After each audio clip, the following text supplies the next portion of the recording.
사람들은 각각 자기가 가지고 있는 어떤 인상이 있는 것 같아요. 저는 처음 만난 사람한테 처음부터 좋은 인상을 못 끼치는 사람이에요. 그래서 처음 만났을 때는 별론데, 그런데 자꾸 만나면서 어떻게 해요? 좋은 사람으로 비춰지도록 제가 삶으로 노력하고 힘씁니다. 여러분들은 여러 가지 신분을 가지고 있지만은 그 중에서 가장 귀한 신분은 그리스도인이라는 신분입니다. 성도라는 신분이에요. 저는 성도라는 이 말을 제일 좋아합니다. 내가 성도라는 것, 그리고 내가 그리스도인이라는 것을 굉장히 좋아합니다. 그런데 누구에게든지 다가가서 내가 성도임을, 그리스도임을 드러내고 나타내고 싶은데 그냥 말로 나 예수 믿어요, 교회 다녀요 이것보다는 그 사람이 나의 삶을 보고 나를 관찰하고 나를 깊이 있게 사귄 후에 이 사람은 진짜 그리스도인이구나, 이 사람은 진짜 성도구나, 이런 평가를 받는 것이 가장 가치 있는 삶의 평가가 아닌가, 이런 생각을 합니다. 그렇습니다. 여러분, 저와 여러분들은 그리스도인입니다. 어디를 가든지 간에 그리스도인이라는 것이 드러나야 될 줄로 믿습니다. 그리스도인들과 그리스도인이 아닌 사람들은 세상에 사실 믿음의 눈이 없는 사람들은 잘 분별을 못합니다. 그러나 예수 믿는 사람들은 이 사람 조금만 대해보면 이 사람이 그리스도인인가 아닌가를 금방 알 수 있어요. 저는 사실 새로운 사람을 잘 못 사귀어요. 그런데 그 사람과 이야기하면서 조금만 지나면 이 사람 예수 믿는 사람 같은데, 예수 믿는 사람의 냄새가 나는데, 그렇게 생각하고 쭉 이야기하다 보면은 결국은 예수 믿는 사람이 확실하게 밝혀질 때가 많아요.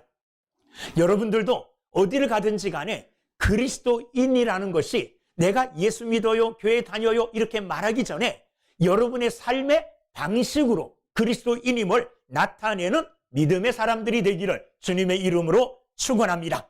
오늘 본문은 그리스도인이 아닌 사람들의 생각, 그리스도인이 아닌 사람들의 삶의 방식이 어떠한가를 말씀해 주고 있습니다. 그러면서 너희는 그렇게 하지 마라. 그리스도인이 아닌 오늘 17절 말씀 우리가 읽었는데 한번 읽어보면, 그러므로 내가 이것을 말하며 주 안에서 증언하노니. 자, 사도 바울이 이것을 말하는데 주 안에서 증언한다고 말합니다. 개인적인 말이 아니라 주 안에서 증언한다는 이 말은 사도 바울 개인의 말이 아니고 주님의 이름으로 내가 증언한다. 그러니 더 신빙성을 갖고 증언한다는 그런 말입니다. 그러면서 이제부터 너희는 이렇게 말해요. 자, 이제부터라는 이 말은 과거를 청산하고 미래를 열어가는 말이에요. 자, 이때까지 잘못 살았던 사람이 이제 잘못을 뉘우치고 하는 말이 뭐냐 하면, 나 이제부터는 어떻게 해요? 이렇게 살겠습니다 할 때는 과거를 청산하고 과거의 삶을 이제 내가 버리고 앞으로 새로운 이런 삶을 살겠다고 결단하는 거죠. 자, 오늘 이 말씀도 그렇습니다. 이제부터 너희는 그리스도인들은, 거기 뒤에 보면 이방인이, 자, 너희와 이방인이 비교되죠. 너희는 누구를 가리킬까요? 그리스도인들을 가리켜요. 그러면서 너희는 이방인이, 그러면서 이방인들은 이렇게 살아가는데 너희는 그렇게 살아가지 마라. 그리스도인들인 너희는 이방인들처럼 살지 마라. 이렇게 말하고 있는 겁니다. 자, 그러면 그리스도인들하고 이방인들, 믿지 않는 비그리스도인들과의 삶의 차이가 뭐냐? 어떤 차이가 있느냐? 오늘 말씀은 우리에게 이렇게 말합니다. 17절, 이방인이 그 마음에 허망한 것을 행함같이 행하지 말고. 자, 이방인들은 어떻게 행하는 삶을 사느냐 하면 마음에 허망한 것으로 행하여 산다는 거예요. 마음에 허망한 것, 이 허망한 것이라는 이 말은 목적 없이 그냥 빙빙 도는 삶이에요. 어떤 목적이 없어요. 목적지도 없어요. 삶의 목적이 없고 살아가는 것이 무의미해요. 그 살아가는 것을 통해서 어떤 열매를 맺지를 못하는 이런 삶이 어떤 삶이냐 하면 허망한 삶입니다. 다시 말하면 살아가는 삶에 분명한 목적이 없는 겁니다. 이게 이방인들의 삶의 특징이라는 말이에요. 자, 이방인들은 자기들이 어디로 가는지 모르고 있어요. 그들이 살아가는 그 삶의 끝에 무엇이 있는지 모르고 살아갑니다. 그들은 또한 그 자신이 어떤 존재인지도 모르고 살아가요. 그러니까 허망한 인생을 살아가는 겁니다. 마치 어떤 것과 똑같느냐 하면 운동장에서 공을 차는 축구를 하는 사람들이 있는데 열심히 꼭 골을 몰고 갔어요. 공을 차고 막 패스도 하고 열심히 몰고 갔는데 골대가 없어져 버린 거예요. 목표점이 없어져 버린 거예요. 인생을 열심히 살아요. 이렇게도 살고 저렇게도 살고 밤을 새면서 열심히 일하면서 사는데 열심히 살아갔는데 목표가 없어진 거예요. 목적지가 없어진 거예요. 허망한 삶이 된 겁니다. 여러분, 예수 믿지 않는 비그리스도인들은 그 마음의 허망함을 따라 살아요. 그 목적 없이 주먹만 휘두르는 그것과 똑같아요. 골대가 없는 공을 차는 거와 똑같이 삶의 목적이 없다는 겁니다. 로마서 1장 21절에 보면 하나님을 알되 하나님으로 영화롭게도 아니하며 감사치도 아니하고 오히려 그 생각이 허망하여지며 미련한 마음이 어두워졌나니, 그 마음이 허망하여졌다는 것은 하나님을 알되 하나님으로 영화롭게 하지 않고 하나님을 위해서 살지 않으니 그 목적을 상실했다는 거예요. 그 목표물을 상실해버렸다, 그런 말입니다. 여러분, 믿지 않는 그리스도인들은 그 삶의 목표가 뭐겠습니까? 사실 그거죠. 열심히 일해서 돈 많이 벌어서 잘 먹고 잘 살자. 여러분, 그게 삶의 궁극적인 목적이 아닙니다. 그들이 이야기하고 목표로 삼았던 그 삶의 목적을 이루어요. 그런데 그 목적을 이루면 더 허망함이 찾아와요. 세상 것 다 이룬 사람은요, 여러분, 자살하고 인생의 의미를 잃어버리고 마지막 선택을 하는 그런 사람들, 못 사는 사람들이 아닙니다. 어렵게 사는 사람들이 아닙니다. 다 이룬 사람들이에요. 모든 것을 가지되 풍족하게 가진 사람들이에요. 이런 사람들은 세상 사람들이 다 밑으로 보이는 거죠. 다 이루어 본 거예요. 더 이상 할 게 없는 거예요. 맛있는 음식을 찾아 먹어봤는데 다 먹어봤어요. 좋은 곳을 가봤는데 다 가봤어요. 육체의 쾌락을 느껴봤는데 다 이루어봤어요. 이제 허망한 것만 남는 거예요. 진짜 목표물을 잃어버린 겁니다. 목적 없이 방황하는 이런 삶을 사는 것이 비그리스도인들이에요. 그러나 그리스도인들은요, 삶이 어렵고 힘들어도 분명히 우리가 가야 될 목적지가 있어요. 여러분의 목적지는 어디입니까? 저희의 목적지는 저 영원한 하나님 나라입니다. 하나님 나라까지 가는 동안에 여러 가지 험난한 일들을 만나요. 괴로움도 당해요. 고통도 당해요. 그러나 그 목적지를 잃어버리지는 않아요. 아무리 어렵고 힘들지라도 내가 가야 될 목적지는 저 영원한 하나님 나라라는 것, 이게 분명하게 딱 내 안에 있어요. 그것을 향하여 달려가는 거예요. 그러므로 지치지 않아요. 그러므로 우리의 마음은 허탄한 데 빠지지 않아요. 왜냐하면 분명한 목적이 있기 때문에 그렇습니다. 삶의 분명한 목적을 잃어버리지 않고 삶의 분명한 목적을 향하여 나가는 것, 이게 그리스도인들이에요. 비그리스도인과 그리스도인, 믿는 사람과 믿지 않는 사람들의 차이점이 어디냐 하면 그들은 허망한 삶을 살아요. 목적지가 없고 왜 이것을 해야 되는지를 몰라요. 그러나 우리는 뭘 먹을 때도 왜 먹는지 알잖아요. 여러분, 왜 먹습니까? 왜 마십니까? 먹든지 마시든지 하나님의 영광을 위하여 먹고 마시는 거예요. 내가 이 일을 하는 분명한 목적이 있어요. 그 목적은 하나님의 영광을 위하여 행하는 것이라는 것, 우리는 분명히 압니다. 그러므로 그리스도인들은 걸어가야 될 길을 알고 걸어가야 되는 마지막에 있는 그 목적지를 알기 때문에 어떤 어려움과 힘든 가운데서도 낙심하지 않습니다. 그러나 비그리스도인들은 세상의 모든 것을 다 이루어도 그 안에 만족이 없어요. 왜? 목적지를 모르기 때문에 그런 겁니다. 여러분, 이것이 그리스도인들과 비그리스도인, 믿지 않는 세상 사람들과의 절대적인 차이입니다. 그러므로 우리는 우리의 목표를 잃어버리지 않고 저와 여러분들이 목표하고 나아갈 그 길을 벗어나지 않고 끝까지 그 길을 걸어나가는 믿음의 사람들이 다 되기를 주님의 이름으로 축원합니다. 그러면 저와 여러분들은 그 목적지에서 분명히 만나게 될 것입니다. 그 목적지가 어디입니까? 하나님 나라입니다. 우리 앞서간 사람들은 이미 그 나라에 도착해 있어요. 거기서 우리를 또 응원해요. 야, 내가 그 힘들 다 참아왔어. 그런데 내가 지금 이런 하늘의 영광을 누리고 있어. 내가 참아왔듯이 너희도 참고 견뎌. 그럼 마침내 너가 소망하고 있는 그 목적지에 도달할 거야. 나와 만나게 될 거야. 여러분, 앞서간 성도들은 지금 우리를 바라보면서 우리를 향하여 응원하고 있는 줄로 믿습니다. 그 응원에 힘입어 우리도 분명한 삶의 목표점을 가지고 그 목표를 향하여 믿음으로 걸어나가는 귀한 사람들 다 되기를 주의 이름으로 축원합니다. 우리가 어렸을 때 부른 찬양 중에 나는 구원열차 올라타고서 하늘나라 가지요. 구원열차 올라탔어요. 그리고 우리의 목적지는 하나님 나라입니다. 구원열차 안에서 어떤 일이 일어나도 우리는 당황하지 않아요. 힘든 일이 있을 수 있지만 내가 올라탄 구원열차는 결국 목적지를 향하여 나아가고 목적지에 결국은 도착할 것입니다. 도착하는 그 목적지는 하나님 나라입니다. 할렐루야. 그러므로 이 목표, 이 목적을 잃어버리지 않고 믿음으로 살아가는 여러분들이 다 되기를 주님의 이름으로 축원합니다. 두 번째, 그리스도인들과 비그리스도인, 불신자들 사이의 차이가 뭐냐? 보는 것의 차이입니다.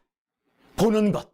자, 오늘 말씀 18절을 보면 그들의 총명이 어두워지고 그들 가운데 있는 무지함과 그들의 마음이 굳어짐으로 말미암아 하나님의 생명에서 떠나 있도다. 그들의 총명이 어두워졌대요.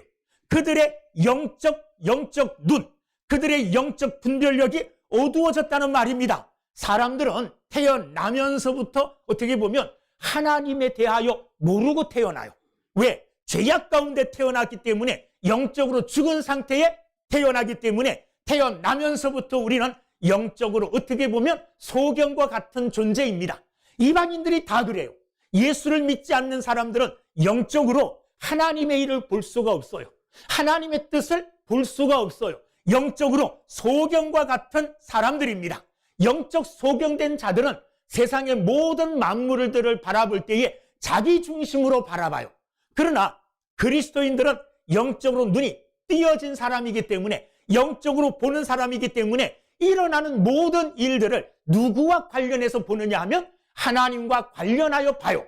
예수님은 이 땅에 계실 때에 공중에 나는 새도 하나님과 관계되어서 바라봤어요. 공중에 나는 새도 하나님이 허락하지 않으면 땅에 떨어지지 않아요. 들에 피어있는 백합화, 풀 한 포기도 하나님과 관계해서 예수님은 생각했다는 말이에요.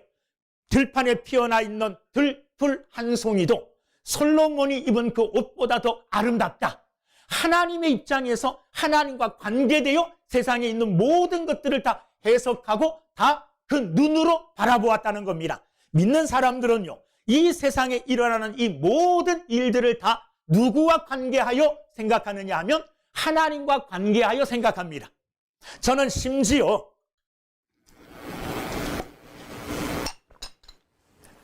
길을 걸어가다가 돌뿌리에 걸려서 넘어져도 하나님과 관계돼서 생각합니다.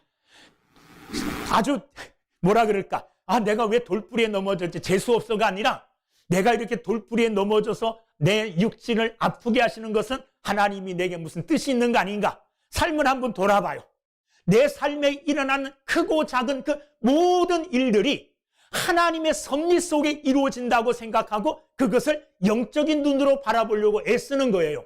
그러다 보면 하나님 앞에서 살아가는 나를 바라보게 되고 나를 발견하게 되어지는 겁니다. 하나님과 연관 없는 삶을 살다 보면 모든 것이 하나님과 연관이 없는 삶이에요. 무슨 일이 일어났는데 그냥 일어났어요. 우연히. 내 삶의 현장에서 이런 일들이 일어났는데 우연히 그런 일이 일어났겠지가 아니라 하나님이 이 일을 통하여 무엇을 원하시는가? 하나님의 뜻이 무엇일까? 이렇게 모든 것을 하나님과 연관하여 생각할 때 어느덧 나는 하나님 앞에서 살아가는 자가 되고 하나님이 보여주시는 영적인 것을 볼 수 있는 눈을 가진, 영적 눈을 가진 사람이 되게 되는 겁니다. 그러나 불신자들은요, 하나도 하나님과 관계되어서 생각하지 않아요. 전부 다 어떻게 생각됩니까? 우연히. 사람들도 그냥 어떻게 생겨난 겁니까? 하나님이 능력으로 창조한 게 아니라 그냥 우연히 발전하고 이렇게 해서 진화돼서 우리가 되었다고 생각해요. 하나님은 전혀 삶에 관계없는 분으로 완전히 하나님과 관계없는 삶을 사는 사람들이 불신자들이에요. 하나님의 역사를 보지를 못합니다. 자, 영적 눈이 어두운 영적 소경의 특징이 뭐냐? 이방인들의 특징이 뭐냐 하면 총명이 어두워진 이방인들의 특징. 8절, 18절. 그들의 총명이 어두워지고 그들 가운데 있는 무지함과 무지해져요. 영적으로 어두웠기 때문에 영적 세상에 대하여 그들은 무지하여 아무것도 알지 못하는 이런 어두운 생활에 빠지게 되어지는 겁니다. 예수님이 없는 생활, 빛이 없는 생활, 또 불신자들은 이런 것들을 알아야 됨에도 불구하고 알려고 노력도 안 해요.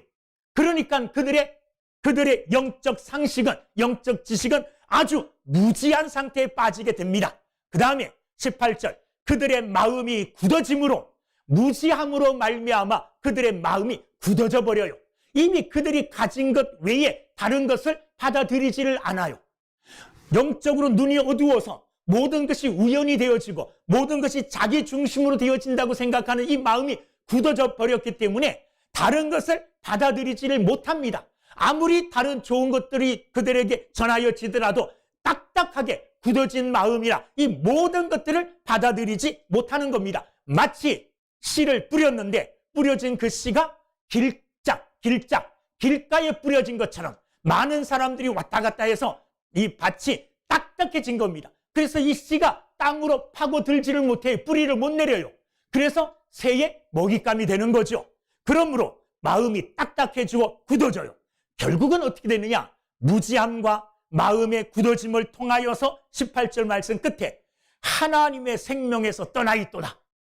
영적으로 무지하니까 하나님에 대한 영적 지식이 없어요. 그리고 무지함과 그리고 마음이 굳어짐으로 모든 것을 받아들이지를 않는 이런 삶을 살기에 결국 마지막 결론적으로는 18절 말씀처럼 하나님의 생명에서 어때요? 떠나 있는 사람이 되어지는 겁니다. 하나님의 생명과 관계없는, 하나님과 관계없는 인생이 되어버리고 마는 거예요.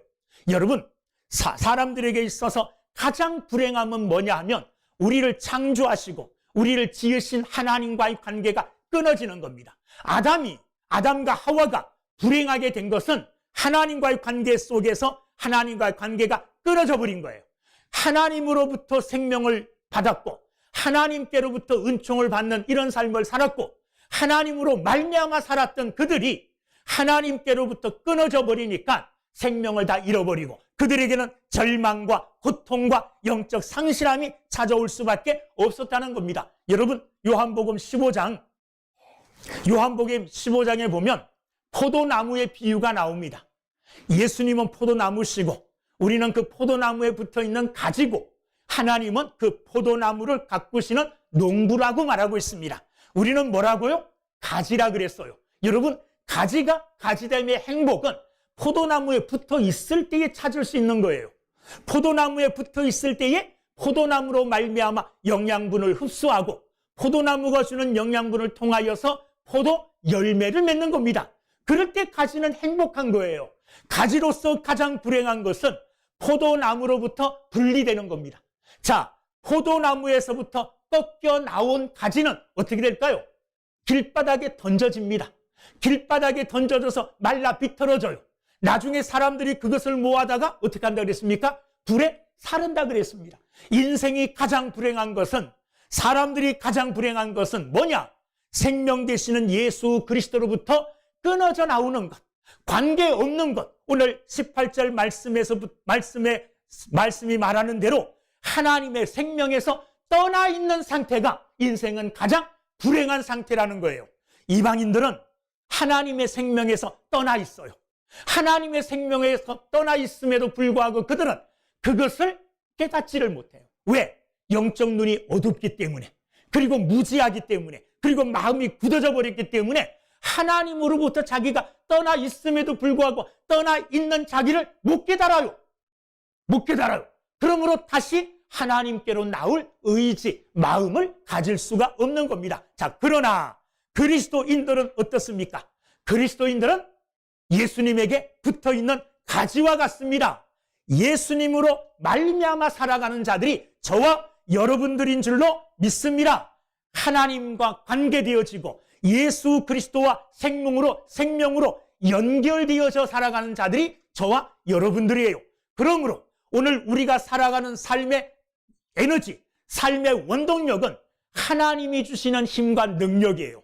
하나님이 어떻게 우리에게 은혜와 능력을 주시느냐? 나무 되시는 예수 그리스도를 통하여 오늘 저와 여러분들에게 은혜와 능력을 주시는 줄로 믿습니다.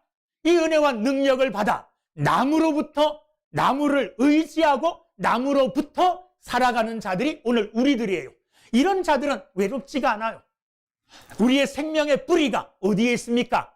예수님에게 있어요. 우리의 생명의 뿌리가 하나님에게 있어요. 그러므로 우리는 어떤 상황 가운데서도 생명력을 잃어버리지 않습니다. 그러나 믿지 않는 사람, 이방인들은 하나님과 관계가 없잖아요. 하나님과 관계가 완전히 끊어져 버렸잖아요. 생명에서 떠나 있어요. 그러므로 그들은 불행한 삶을 살아가는 겁니다. 여러분, 그리스도 안에 있으므로 우리는 세상 사람들이, 이방인들이 보지 못하는 영적 일들을 보게 됩니다. 하나님과의 관계를 보게 됩니다. 하나님과 내가 어떤 관계에 있는가? 내가 하나님으로부터 어떤 은혜와 어떤 생명력을 공급받고 살아가는가? 하나님 없이는 못 사는 인생임을 고백하고 하나님으로 말미암아 살아가니 우리의 인생은 하나님으로 말미암아 풍요롭고 하나님으로 말미암아 풍성한 삶이 되어지는 줄로 믿습니다. 이 믿음 가지고 살아가실 수 있기를, 영적 눈을 열어 하나님이 역사하시는 세상의 모든 일들을 바라보면서 믿음으로 살아가는 우리 모두가 되기를 주님의 이름으로 축원합니다. 마지막 세 번째로, 믿지 않는 불신자와 이방인과 그리스도인들이 다른 것은 뭐냐? 삶의 방식이 틀립니다. 어떻게 살아가느냐? 삶의 방식이 틀리다는 거예요. 이방인들, 믿지 않는 사람들의 삶의 방식은 어떠하냐? 19절 말씀. 그들이 감각 없는 자가 되어, 그들은 감각이 없다는 거예요. 특별히 감각이 없다는 이 말은 양심의 감각이 없다는 겁니다. 영적 양심의 감각이 없다는 말이에요. 무슨 말이냐 하면 잘못을 해도 잘못했다는 것을 못 느끼는 거예요. 그래서 여기 보면 감각 없는, 죄에 대한 감각이 사라져버려요. 그래서 그들이 어떻게 되느냐?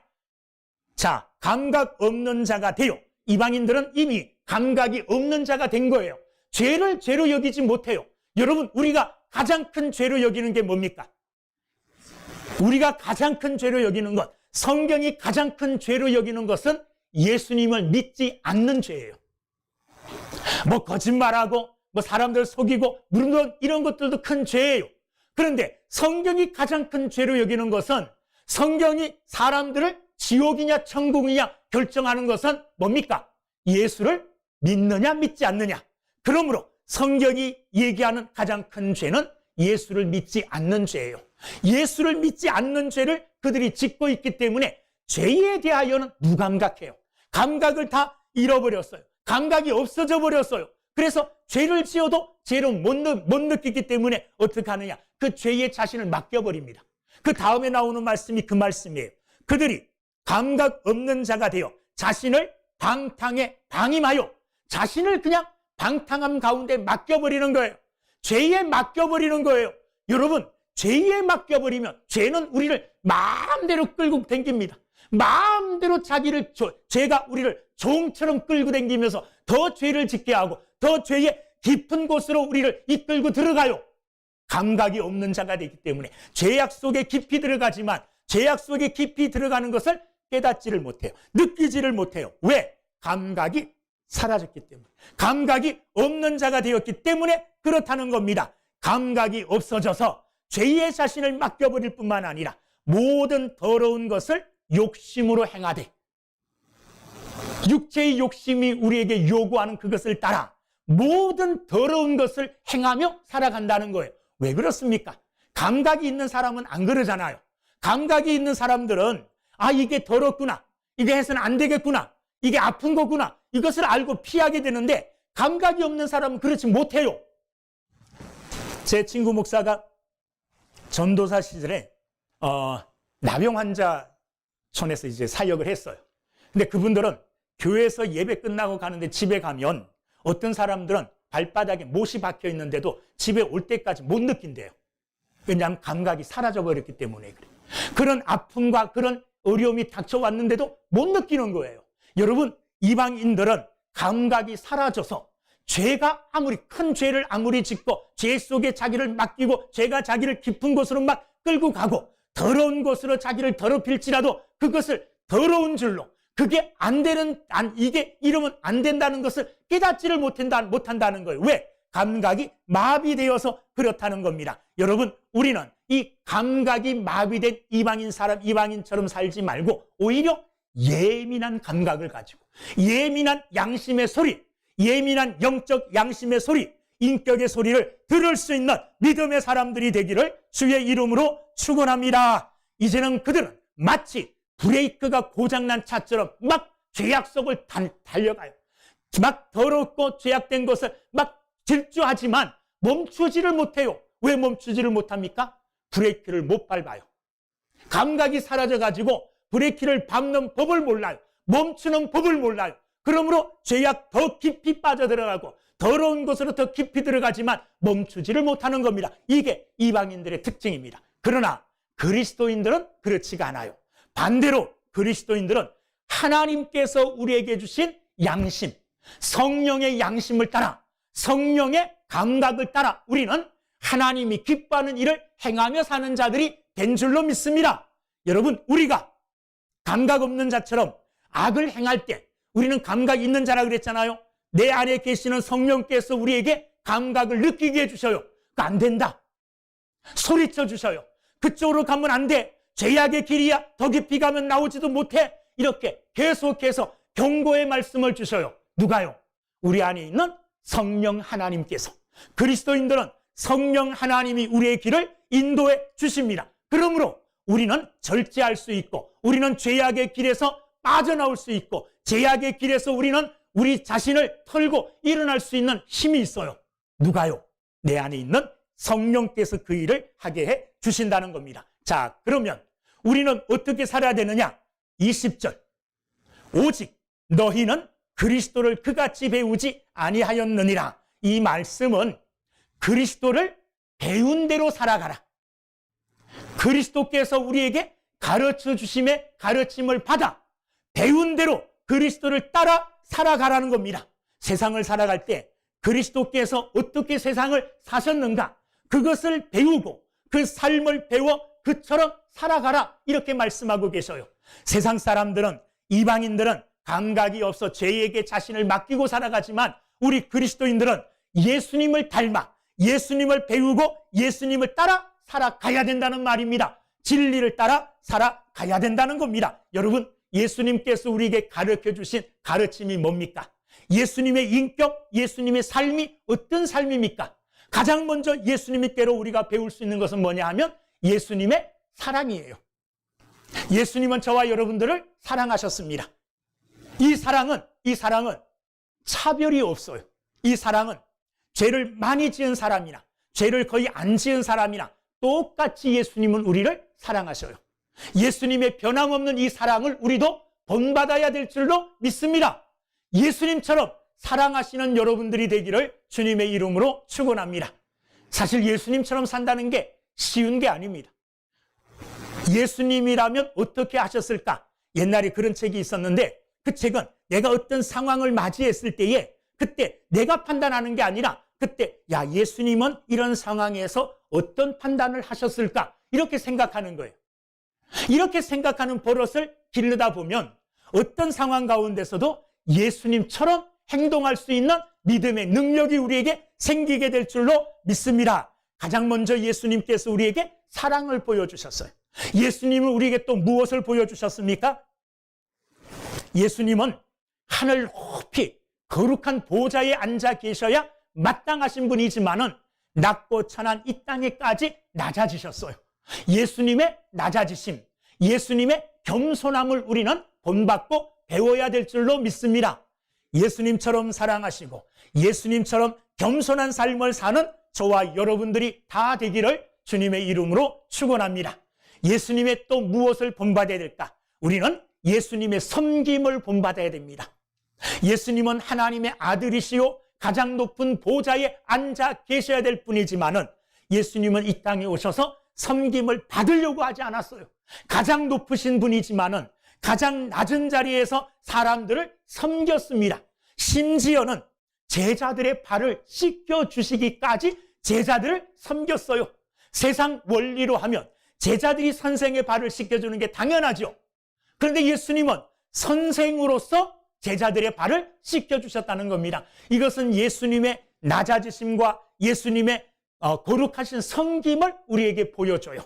우리는 예수님의 사랑과 예수님의 섬김과 예수님의 겸손함을 본받아야 될 줄로 믿습니다. 또 하나, 적극적으로 예수님의 열정을 본받아야 됩니다. 어떤 열정입니까? 하나님 나라에 대한 열정, 복음에 대한 열정, 죄인들을 구원코자 하는 그 열정, 이 뜨거움, 이것을 또한 우리는 예수님께로부터 본받는 사람들이 되기를 주님의 이름으로 축원합니다. 우리는 이방인의 삶을 쫓아 사는 자들이 아니라 우리는 그리스도인들의 삶을 쫓아 살아야 됩니다. 우리는 거룩한 성도로서의 삶을 쫓아야 됩니다. 분명한 목표를 가지고 목적을 가지고 살아가는 믿음의 사람들이 되고 영적 눈으로 하나님과 관계되어진 세상에 일어나는 모든 일들을 영적 눈으로 볼 수 있는 믿음의 눈을 가진 자들이 될 뿐만 아니라 또한 삶의 방식으로 예수님을 닮아가는 삶, 예수님의 사랑과 예수님의 겸손함과 예수님의 섬김과 예수님의 열정을 본받아 살아가는 믿음의 사람들이 다 되기를 주의 이름으로 축원합니다. 기도하겠습니다.